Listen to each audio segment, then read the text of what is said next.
Hello students, welcome to Science Learning Gateway. I hope you all are doing good. So today in this tutorial we are going to discuss class 8 science chapter number 10, right? Light, reflection and refraction. In part 1 of this chapter I have already covered the reflection part. So this will be the part 2 of this chapter. In this we will start from the refraction and we'll finish this refraction part in this chapter. So let's start with our discussion. I hope you all have gone through the video of the first part, light, reflection. If you have any doubt in that chapter, you can comment in the comment section. I will clear your doubt.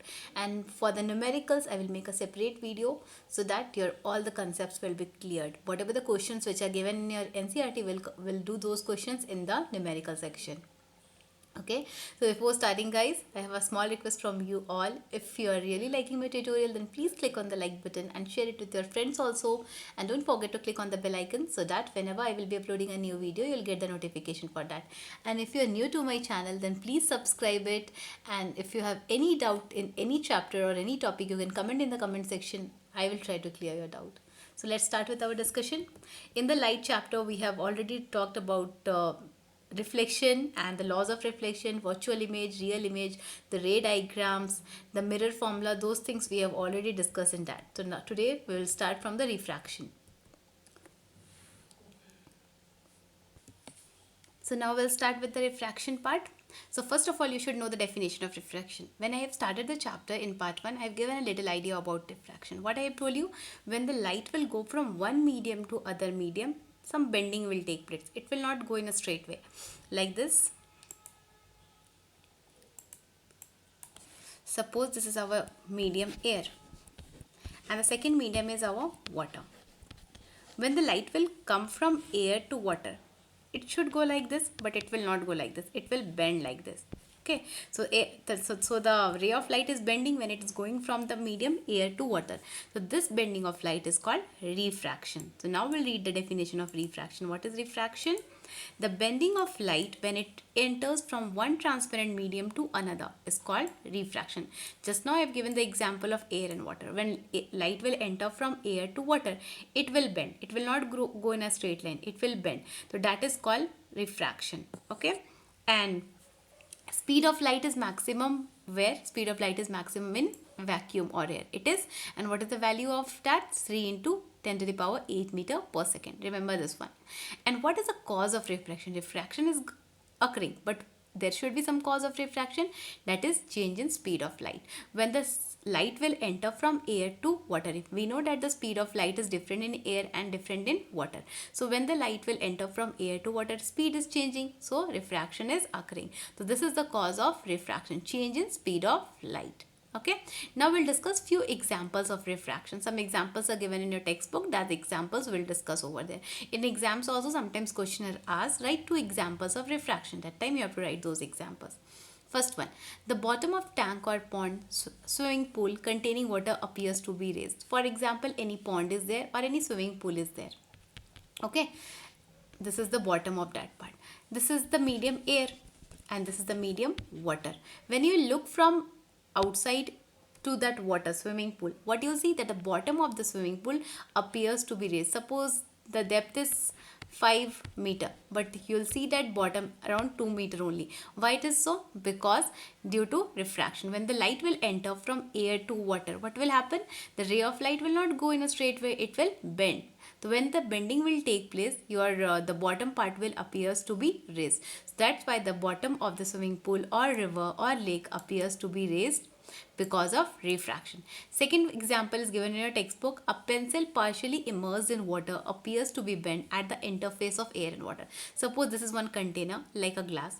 Half of this is filled with water, and if we will dip one pencil over there, half of the pencil will be outside the water and half will be inside the water. When you look from here, the exact position of the pencil is like this, but you will see the pencil over there. This is the apparent position. This is called the apparent position of the pencil. Why this is so? Because the ray of light should go like this, but because of refraction, the ray of light will bend. So the pencil will appear to you over there. Okay, a ray of light should come like this.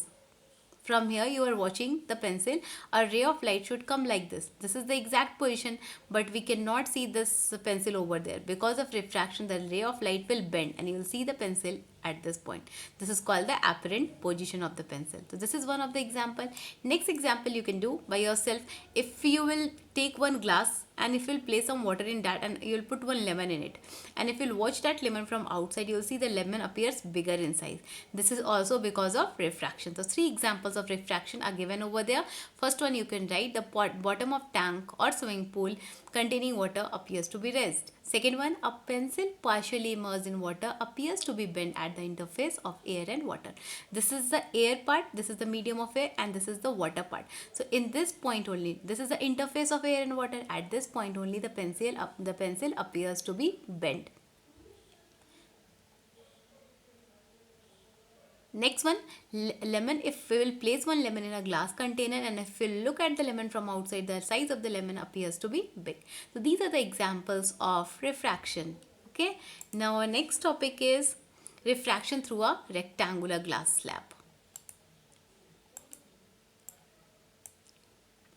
Suppose this is your glass slab, PQRS. Okay, this is a glass slab, PQRS. Outside the glass slab, we know that air is present. So that medium is air.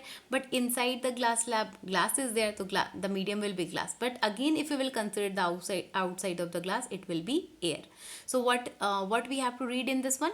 Refraction is due to change in speed of light as it enters from one transparent medium to another. This is the cause of refraction. Why the refraction occurs?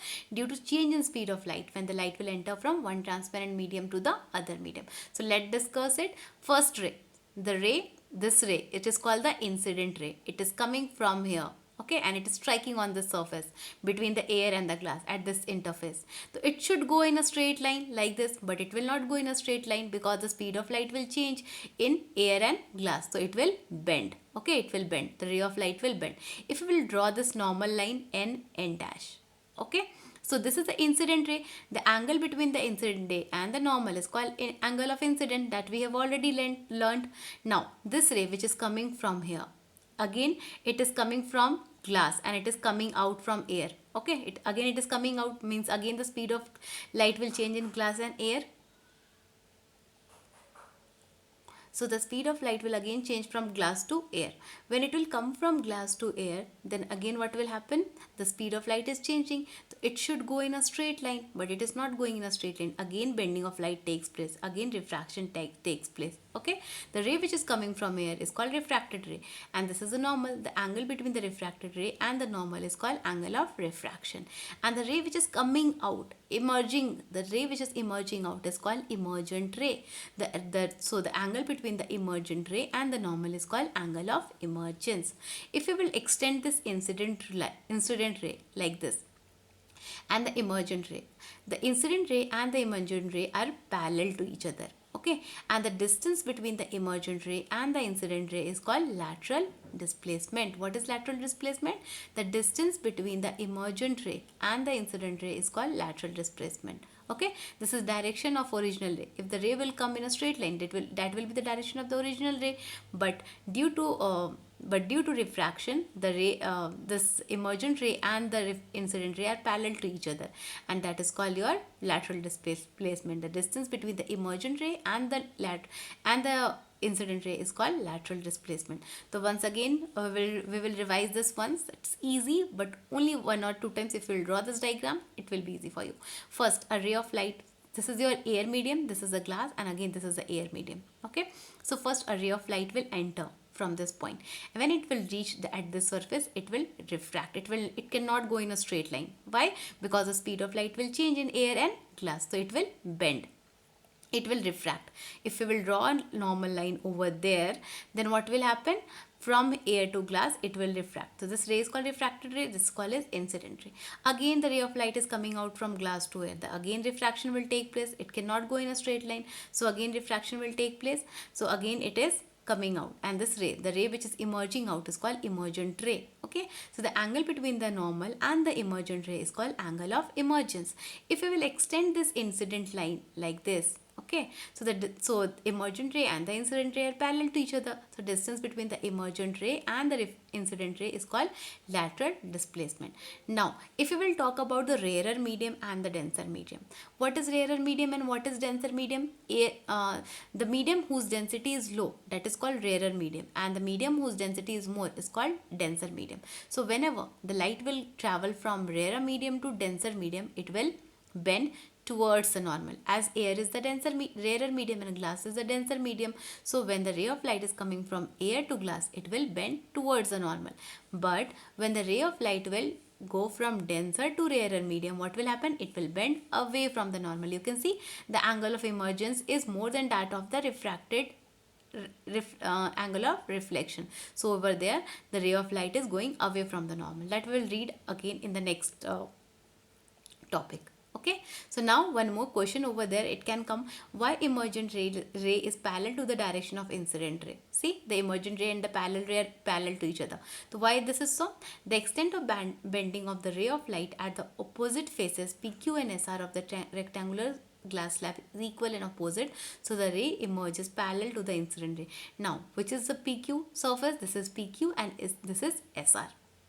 What they are saying, the extent of bending of the ray of light at the opposite parallel faces, these are parallel to each other. You can see line PQ and SR are parallel to each other. Okay, so the extent of bending is equal, means angle of incidence is equal to angle of emergence over there. Since both the line are parallel to each other, PQ and SR are parallel to each other, so angle I should be equal to angle E. So both the rays are parallel to each other. Emergent rays are parallel to the incident ray. Next topic is lateral displacement. As lateral displacement, I have told you that the distance between the emergent ray and the incident ray is called lateral displacement. Sometimes definition is asked, what is lateral displacement? Then you have to write the distance between the incident ray and the emergent ray is called lateral displacement. And lateral displacement depends on two factors. On which factor it will depend? It will depend on the refractive index of the glass slab. The refractive index is written with the symbol n, or it is also given the symbol like this. So in your textbook it is given as small n. Okay, and thickness of the slab. So on which factor the lateral displacement will depend? It will depend on the refractive index of the glass, and it is also depending on the thickness of the glass slab.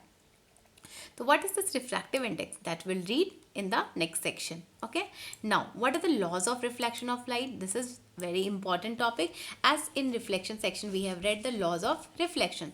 Now we'll read about the laws of refraction. The first law is easy. The incident ray, the refracted ray and the normal to the interface of two transparent media at the point of incidence all lie on the same plane. Suppose we have air over there. First medium is air and the second medium is water. Okay, this is the incident ray. This we have drawn the normal.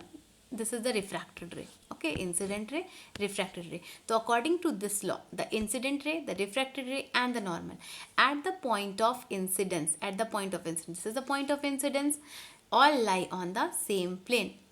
Okay, to the interface of two transparent media, means where this is the interface of two transparent medium, air and water. This is the point of incidence also. So all the rays will lie on the same plane. You can write the incident ray, the refracted ray and the normal at the point of incidence all lie on the same plane. Like that also you can write. Second law. What is the second law? The ratio of sine of angle of incidence to the sine of angle of refraction is a constant for a light of a given color and for a given pair of media. This law is also known as Snell's law. Okay, this we'll understand through a diagram. Suppose this is air, first medium, this is water, second medium. A ray of light is coming like this. This is the normal, this is the refracted ray, this is incident ray, this is refracted ray. Refraction is taking place over there. So what they are telling, that the sine of angle of I, sine I, is the ratio of sine of angle I to the sine of angle R should be constant for a given pair of media and for a given color. For suppose we have a color for a given color. Suppose we have red color over there. Okay, if refraction will take place at this point, this point, this point, any point the refraction will take place, the ratio of sine of angle I to sine of R should be constant for red color. If we will change the color, then again the value will be different, but for a given color it should be constant. So you should remember the law. The ratio of sine of angle of incidence to the sine of angle of refraction is constant for the light of a given color and for the given pair of media. Suppose we have taken air and water as the media. Okay, pair of media, two pairs we have taken, air and water, and for a given color, so it should be constant. This is the mathematical form of this law. Sin I by sin R is equal to constant, and this law is called Snell's law of refraction. Sometimes question is asked, state Snell's law of refraction. That time you have to write the statement. The ratio of sine of angle of incidence to the sine of angle of refraction is constant for a given color and for a given pair of media. This law is called Snell's law of refraction. So with this we have finished the laws of refraction. It is important, so learn these laws. Next we have the refractive index. What is refractive index? It is denoted with the symbol small n. Okay, refractive index small n. The symbol is given for refractive index. The ratio, what is the definition of this one? The ratio of speed of light in a given pair of medium is called refractive index. So it is a ratio for a speed of light in a given pair of medium is called refractive index. It does not have any unit because we have to take the ratio of speed. So speed ratio, if a unit we will write, it will be cancelled out. So it does not have any unit.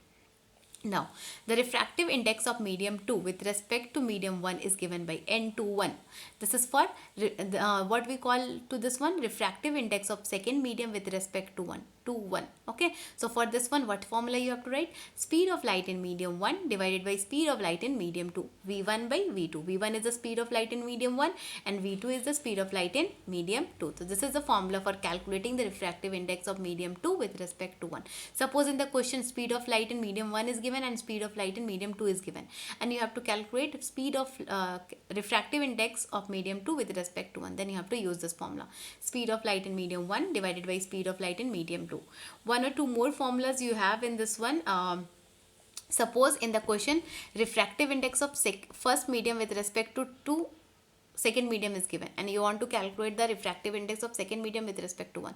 Then how you will calculate that one? Refractive index of second medium with respect to 1 is reciprocal of refractive index of first medium with respect to 2. So this is our one formula. Okay, N21 is equal to V1 by V2. N21 is equal to 1 by N12. And one more formula we'll read in absolute refractive index. Okay, the refractive index of a medium with respect to vacuum or air is called absolute refractive index. NM, okay, refractive index of medium is equal to speed of light in air divided by speed of light in medium. This medium can be anything like air, glass, water, anything, but the top one should be common, speed of light in air. It is given a symbol of C, and speed of light in medium can be written as V. So what is the speed of light in air? 3 into 10 to the power 8 meter per second. So that you have to place over there, and whatever be the speed of light in the medium, that we have to place over there, we'll get the answer. Suppose we want to calculate the speed of light in diamond. Okay, so speed of light in air is given 3 into 10 to the power 8 meter per second. Speed of light speed of light in glass or air, if you want to calculate that, we should know. It should be given in the question that you have to put over there, you have to divide, you'll get the answer. Okay. Next, refractive index of diamond is the highest. In your textbook, one list is given for refractive index. Different types of substances are given over there. So among that, diamond is having the highest refractive index, that is 2.42. So what does this mean? It means that speed of light is 1 by 2.42 times less in diamond than in vacuum. So this means what? That speed of light should be 1 by 2.42 times less in diamond than in vacuum. So this is the meaning of this statement. Okay, so this was all about your refractive index. You should remember this formula. Refractive index of second medium with first is equal to speed of light in medium 1 divided by speed of light in medium 2. If you want to calculate the refractive index of a medium, then what formula you have to use? Speed of light in air divided by speed of light in the medium. The medium speed of light in the medium will be given in the question. You have to only use this formula and you have to calculate. That will do in the numericals, then your concept will be clear at that time. Our next topic is optically denser and optically rarer medium that we have talked about in that topic, refraction through glass slab. Okay, so what is optically denser medium? Out of the two given media, we have two given media. Whenever refraction will take place, two medium should be required. One can be either glass or water, glass or air, anything. Okay, so out of the two given media, the medium with higher value of refractive index is called optically denser medium. So whenever the medium is having higher value of the medium which is having the higher value of refractive index or density, that is called optically denser medium. And what is your optically rarer medium? Out of the given media, the medium with lower value of refractive index is called optically rare medium, and the medium which will have the lower value of refractive index, that is called optically rarer medium. Okay, for example, air will always have lower value of refractive index, that is called rarer medium. Water is having higher value of refractive index, that is called optically denser medium. So you have to remember the whose refractive index will be more, that is called optically denser medium, and whose refractive index will be less, that is called rarer medium.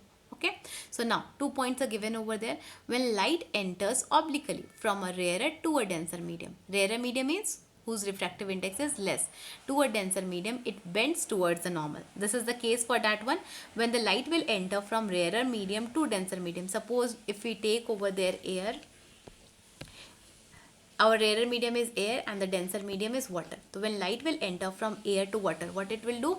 It will bend towards the normal. Okay, this is the normal, this is the incident ray, this is the ray which is coming from there, and if we will draw one normal, and this is the refracted ray, what it will do, it is going from rarer medium to denser medium, it will bend towards the normal, means the angle of refraction over there, it will decrease, and angle of incidence should be more than angle of refraction. You can see angle of incidence is more than angle of refraction. In this case, denser medium means refractive index should be more, n2 is more than n1. Next case, when light enters from a denser medium to rarer medium, denser if we take water over there, and rarer if we take air over there. So when light is coming from the, this is the incident ray, from water to air, it will bend away from the normal. Whenever the light will enter from denser to rarer medium, from water to air, it will bend away from the normal. In this case, the angle of refraction is more than angle of angle of incidence. So you have to remember these 2 points. This will be helpful for you in that glass slab, or sometimes questions is also asked, what will happen when the light will enter from a rarer to a denser medium. That time you have to write the answer. When light will enter from rarer to denser medium, it will bend towards the normal. And one more point you have to remember, when light will enter from a denser medium to rarer medium, it will bend away from the normal. It is going away from the normal. You can see the angle is increasing, but in this case it is moving towards the normal. Angle is decreasing in this one. So these are the 2 points which you have to remember. Next one, we'll talk about spherical lenses. In the last section in reflection, we have read about spherical mirrors. In this one, we'll read about spherical lenses. So what are spherical lenses? Lenses are defined as transparent materials which are bounded by two surfaces, out of which one or both surfaces can be spherical. So what are lenses? Lenses are transparent material, okay, by which we can see, through which we can see, which are bounded by two surfaces. Two surfaces should be present in lens. One surface or both surfaces can be spherical. Any one should be spherical, but it may be possible that both the surfaces can be spherical. So there are how many types of lenses? There are two types of spherical lens: convex lens and concave lens. So what is a convex lens? You can see in the diagram, this is concave lens, convex lens, and this is concave lens. You can see in convex lens, it is thick at the center and thin at the edges. But in concave lens, it is thin at the center and thick at the corners or the edges. Okay, so what is convex lens? A lens which is thick at the center. You can see it is thick at the center, then at the edges is called a convex lens or converging lens. Convex lens is also called converging lens. Why it is called converging lens? Because when the ray of light will pass through the convex lens, all the light will meet at a point. At the focus they are meeting, so all the rays of lights are converging, meeting at a point. So that's why it is called a converging lens. So you should remember, convex lens are also called converging lens. They are thick at the center and thin at the edges. Now, what is concave lens? Concave lens is thin at the center, then at the edges. So, it is also called diverging lens. So concave lens, two properties you should remember. It is thin at the center and thick at the edges. It is also called diverging lens. So why it is called diverging lens? Well, ray of light will pass through the concave lens. What will happen? The rays of light will diverge. It will strike at this point, okay, and this will go like this, like this. It will come like this, then the ray of light will incident meeting at this point, it will go like this. And if you will extend this ray of light, they will meet at a point focus. Okay, so that's why they are called converging and the diverging lenses.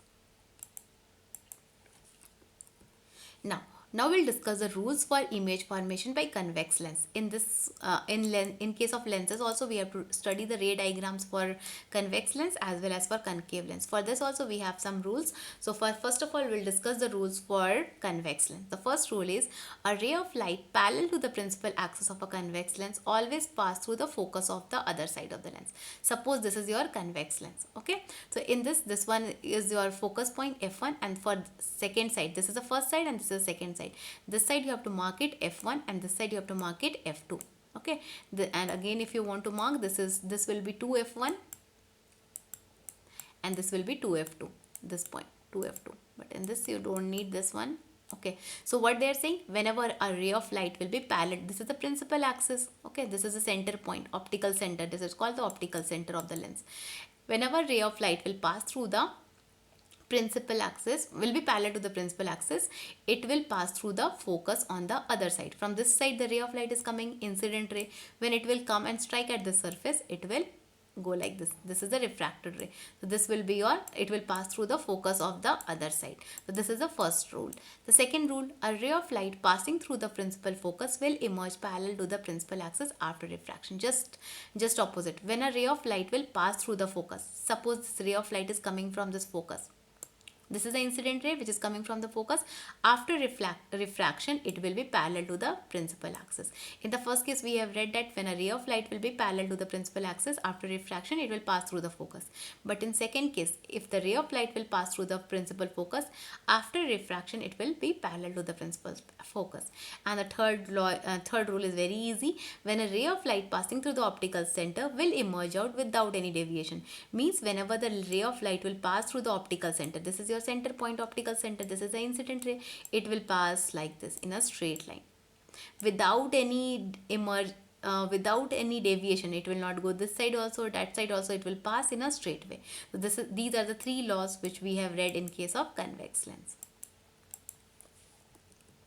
Now we'll discuss one by one the ray diagrams for convex lens. In this altogether 6 diagrams are given. 6 cases we have to discuss for convex lens, and for concave lens only 2 diagrams are there. So in this first case, what we have, when the object is at infinity, this is the this is the convex lens Mn. Okay, this is the principal axis. At the center we have the optical center. This is the focus point f1. This is the second side 2f1 focus point. Okay, or you can write this one as center of curvature c1 also. This is f2 and this is c2, or you can write 2f2. Okay, when the rays of light will be parallel, when the object is at infinity, so we cannot see the object, it is at infinity, so rays of light will come from that object, so it will be parallel to the principal axis. From the first rule what we have read, that when the rays of light will be parallel to the principal axis, after refraction they will pass through the focus point on the other side. So all the rays of light will pass through the f2. So all of them are meeting at point f2. You can see point size image is formed over there. So what will be the image position? All images formed at f2, at focus f2. What should be the nature of the image? All the rays are actually meeting at a point. So if the rays of light are actually meeting, then we can say that image is real and inverted. And what is the size? Since you can see it is a point size image, so you can write highly diminished or point size image. Okay, so second case is when the object is beyond 2f1. Beyond 2f1 means before 2f1. Okay, this object you can see AB is the object, we have placed it beyond 2f1. So one ray of light will be parallel to the principal axis. We know that when the ray of light will be parallel to the principal axis after refraction, it will pass through the focus on the other side. It will pass through f2. The other ray of light we can draw like that. It can pass through the optical center O. So we know that if the ray of light will pass through optical center O, it will pass in a straight line without any deviation. So these two rays of light will meet at a point over there, A dash, B dash. This will be your image. Okay, so you can say the image is formed between f2 and 2f2. Okay, so what is the image position between f2 and 2f2? Nature of the image is, since the rays of light are actually meeting, so we can write real and inverted. Okay, and the size is diminished size. You can see small size of the image is formed in this case, so you have to write diminished image. Why we have written inverted? You can see the arrow upward, but in this case the arrow is pointing downward, and it is, since it is a real image, we know that all real images are inverted in nature. Third case, when the object is at 2f1. This is our 2f1. So we have placed the object AB over there. One ray of light will come from this one parallel to principal axis. It will pass through the focus f2. The second ray of light we can pass through the optical center O. Both the rays will meet at a point 2f2. Okay, when the object is placed at 2f1, the rays of light will meet at 2f2. So the image position will be at 2f2. Okay, and what will the nature of the image? Real and inverted. Same size. You can see the size is the same, so you have to write size of the image as same size.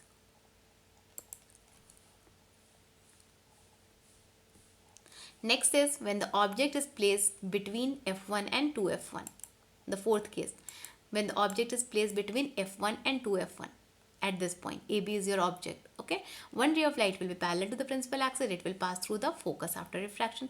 The second ray of light, we can pass through it through optical center, this ray of light. Both the rays of light are meeting at a point over there, means beyond 2f2. This is your object and it is very big in size, A dash, B dash. So what will be the image position? Beyond 2f2, after 2f2. Okay, and nature of the image is real and inverted because both the rays are actually meeting, and size is enlarged size, very big in size. Fifth one, when the object is at focus f1. Okay, now we have placed the object at the focus f1. One ray of light will be parallel to the principal axis. It will pass through f2. Okay, and the second ray of light will pass through the optical center O, but both the rays will not meet. If we will extend also, they will not meet. The image will be formed at infinity that time. They will meet, but at infinity they will meet. So the image position will be at infinity. Nature of the image, real and inverted, because both the rays are actually meeting. So we can write real and inverted. And the size will be very high. If the image will be formed at infinity, the size should be very high. So infinitely large, or you can write highly enlarged. And the last case, that is the sixth case. Where do we place that object? We will place the object between f1 and optical center O. At this point, between f1 and O, AB is our object. A ray of light will pass through this one. It will pass through focus f1. Second ray of light we can pass through the optical center O. But as we can see, these two rays cannot meet. So what we will do, we'll extend the lines. We'll extend these two rays and they will meet at a point beyond 2f2. Okay. So what will be the image position? On the same side of the lens as the object. We have placed the lens on this side. Image is also forming on this side. So we will write on the same side as that of the lens. Nature of the image, you can see that we have extended the lines. The rays of lines are not meeting by their own. We have to extend the lines. Then it is virtual and erect. You can see both the arrows are on the top of that. So they are natural and erect. And size will be enlarged size. You can see the size of the image is so large as compared to the object, so it is enlarged size. So these are the 6 cases of the image formation in case of convex lens. So one by one you have to practice these diagrams, then it will be clear for you. You have to remember the 3 rules. According to the 3 rules, you have to draw the diagrams. Next one, rule for image formation by concave lens. Now we'll discuss the rules for concave lens. So in this also we have 3 rules. First rule is a ray of light parallel to the principal axis appear to diverge from the principal focus located on the same side of the lens. This is your concave lens. This is the optical center O. This is focus point f1 and this is focus point f2. So a ray of light which is parallel to the principal axis. This is an incident ray. After refraction, what it will do? It will diverge. Okay, it will not pass through the f2, it will diverge from this point. It is going on this line. This is your refracted ray. If you'll extend this one, then it will pass through f1. It appears to diverge from the principal focus located on the same side of the lens. This you can see focus point. This is locating on the same side of the lens, so it will diverge. It will go on. So if you'll extend, it will then pass through this one. Second law, a ray of light appearing to meet at the principal focus of a concave lens will emerge parallel to the principal focus. Suppose this ray of light is coming from there. Okay, from here it is coming. Ray of light is coming from there. Okay, it appears to meet at f2. If we'll extend this, it appear to meet, but it will be parallel to the principal axis like this. Okay, just opposite to each other. And the third law is that if we will pass the ray of light through optical center O, it will pass through it without any deviation, at what we have read in case of convex lens. Now the two cases we'll discuss over there. Also, ray diagram for image formed by concave lens. First one is when object is placed at infinity. The object is placed at infinity somewhere over there. So rays of light will come from there, okay, and when they will strike at the surface, refraction will take place. The ray of light will diverge. They will diverge in this direction, that direction. So they will not meet at a point. If we'll extend these lines, then only they will meet at a point f1. Okay, so image is formed at focus f1. And what will be the nature of the image? Since the rays of light are not meeting by their own, we have to extend the lights. Then it will be virtual and erect, and the size is point size or highly diminished size. And the second one is when the object is as placed at infinity and optical center O of the lens. Infinity and optical center O. This is the optical center O, and this point is in between infinity and optical center O. So one ray of light will be parallel to the principal axis. It will diverge in this direction. It will go in that direction. And the second ray of light you can pass through the optical center. Both the rays of light are meeting at a point over there, A dash, B dash. So the object is formed at F1 and between F1 and O. So the image position will be between focus 1 and optical center O. And since the rays they are appearing to meet, so we can write the nature of the image is virtual and erect, and the size of the image will be diminished, small in size, so it is diminished in size. So with this we have finished the ray diagrams for concave lens also and convex lens also.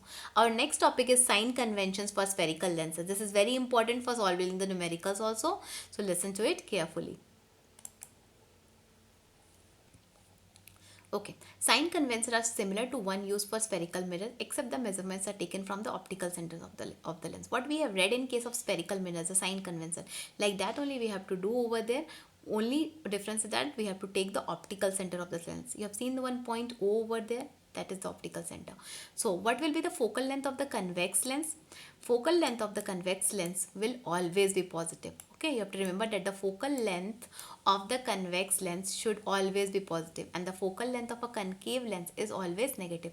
Suppose in the question they will give you that the focal length of a lens is -2 meter. Which type of lens is that? So you can see the negative sign is given over there. You can say that it is a concave lens. If it is +2 meter, then you can say since the focal length is in positive, so we can say that the focal length is the type of lens is convex lens. Okay, now one more thing we have to read in this one is that lens formula. In mirror formula we have read that 1 by V plus 1 by U is equal to 1 by F, but lens formula is 1 by V minus 1 by U is equal to 1 by F. You have to place one negative sign in between this one.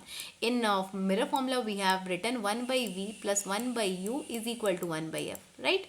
But in lens formula you have to write 1 by V minus 1 by U is equal to 1 by F. What is V? This is image distance. U is object distance and F is the focal length. Remember this one.